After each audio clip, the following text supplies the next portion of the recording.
The mountains were a ghostly wallpaper to the desert, and the sun was getting too close to them already. The knocking died out as quickly as it was born. The splintery wood hurt my knuckles. I double-checked the address. From where I was standing, I could see the Clown Motel right off Erie Street. The thought of not being able to make it out of the desert before nighttime made my skin crawl. It would be impossible to see the free-range cows in the dark. I was already planning to explain that I would make a sketch right away, and then once I would get home to my workshop, I would make the jewelry and ship it.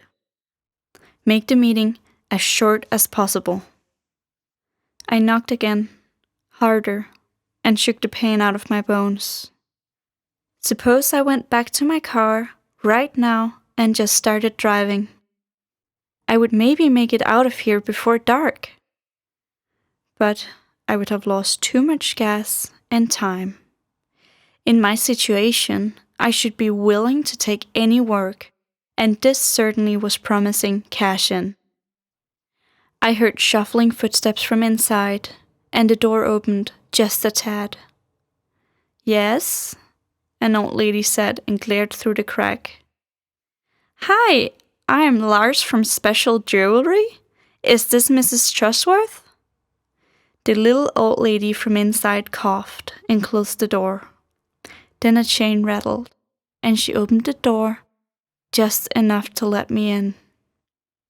"Come in, darling." The old lady's hair was like a cloud around her scalp, and she was wearing a smoke-colored nightgown. Did she forget I was coming? I put down my toolkit in the hallway. "Coffee?" the lady croaked, but in the kitchen she was already making it. Inside, the house was shivering cold. I tried to small talk.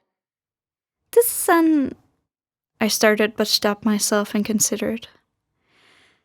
"This is surely a town with an interesting location." "Mm-hmm," the lady said with a sound that could resemble having a handful of sand stuck in your throat. She urged me to have a seat at her dining table and set a cup of coffee in front of me. "Can you tell me something about your husband? You wrote in your letter that you want this medallion to always keep him alive." The old woman looked at me with wide-open eyes. Then she nodded.